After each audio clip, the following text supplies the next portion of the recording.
Should comic book creators do everything? Like all the process, like writing, drawing, inking, coloring, lettering, designing. Should they do all that? My answer is no. And I'm going to tell you why right now.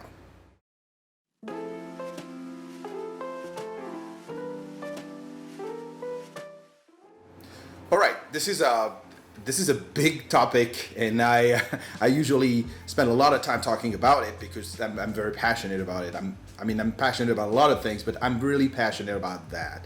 And I had the pleasure and the chance of being invited in some schools like SCAD, for example, or even the Cuber School a long time ago.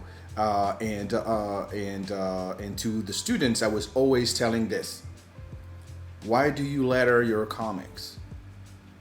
Because 99% of the time, your work is terrible. You're terrible at this. And lettering is a job, and it's not your job. Maybe you should leave it to professionals, to people who know, because this is the most important thing in our business. Everything can ruin your art. Everything can ruin your comic. So if you're a writer and you have a bad artist, no one will want to read your comic. If you're a great artist and you have a bad writer, people will come for the art and they will not stick because the script sucks. But for everybody, if you have poor production values, poor paper, poor cover, terrible colors, terrible rendering, very cheap, people will not buy it. It's as simple as this. Because if you look at it from a business standpoint, if you're doing a creator-owned comic, for example, or an independent comic, when you're on the stands, the general public doesn't make the difference between the big publishers and the small publishers. You can both look great, but you can also both look terrible. And when you're an independent, you have to not just adjust the highest standards of publishing, but you have to be even better. Beat Marvel, beat DC, beat all the big publishers with your brilliant design. And to do that, if you don't know how to do it yourself and you just want to save pennies, you'd better not. Don't do this.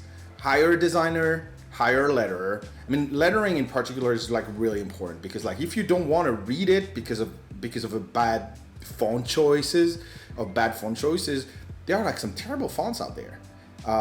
And I know that some of them are free, and when you don't have you're on a budget and you're making comic on a budget, it's really important that every dollar or euro counts.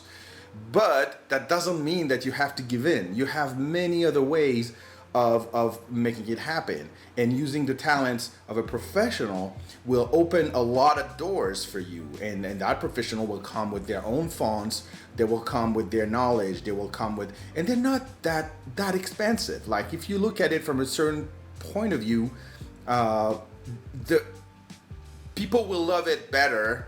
You will probably sell more copies because a good lettering flatters everything else. It makes everything else look better. And there are some great professionals out there. I mean, I'm talking about people like Troy Terry or Darren Bennett or Dave Lambier or John DeHill, or of course our mentor, our our patriarch, Richard Starkings, who with John Rochelle invented modern digital lettering in American comics. So these people are accessible. COMICRAFT, Richard Starkings company, has even published a book about how to letter your comics the best possible way. I'll probably put a link in the description so that you can order a copy of it if you're interested. Lettering is crucial. And if you want to do it yourself, then educate yourself and learn with the best. Learn with these people, with these lettering professionals who will help you understand why you're placing a balloon there and a balloon here. And I know for a fact, because I'm really I'm really the worst with letters because I have a graphic design background and I know how to do it myself. So I'm very demanding, and like all the letterings I've worked with, they've gone crazy with me because I have like very, very high standards. But even there, I still learn from them. I still learned a ton from them because we may not have the same way of doing things. Some are using Illustrator, some are using InDesign like me, some are using Photoshop, which is terrible. Never use Photoshop for lettering because the editing tools are absolutely not, it's not a program that is made for that. Some are also using Clip Studio Paint for lettering, which is also not done for that. The best way is to separate the task. It's the division of labor, like, yes, division of labor. And division of labor produces better results. So in the end, don't do it. And same goes for design. Like, you want a logo, you want a trade dress. You don't have like necessarily to go with the big guns, even though like you have like great books on the topics, like the book from Chip Kidd, the book from Ryan Hughes, my friend who's in the UK, and he designed like tons of great logos for all the biggest series in American comics. And these guys, they are delivering, like, they're giving tips, they're giving tools. They just follow them online and follow what they have to say, and you will understand better the dynamics of why you're putting something somewhere on a page. And it's very important to follow that. After that, there's taste. But like the first rule, the rule of thumb in any comic book design is, like, if you're looking at it from a distance, you enter the store, do you want to buy it? If you're looking at it from a distance, you can't read your logo, you can't read your title, and all the elements, it's crowded everywhere, that's not good. And the only way to make it good is to make it leaner, more legible, and have a better sense of where to place your copy, your title, your trade dress. Don't try to copy, but at the same time, if you want to draw inspiration from the big studios, these studios have thought about it for a long time. So you have to start somewhere. So if you're going to copy from the big guns. But do your own thing, and try to retro engineer. That's always what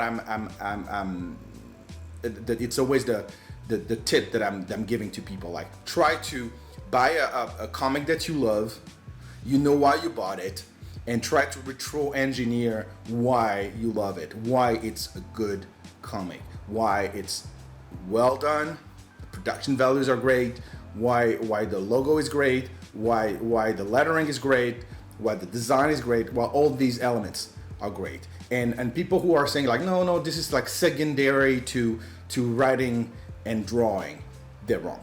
It's just as important, and it has to be done in the most perfectly professional way.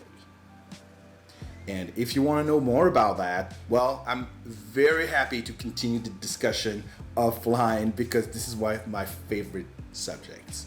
So keep it safe. Thank you very much for watching, and please don't forget to share the content of this channel, and do subscribe yourself if you haven't. Thank you very much.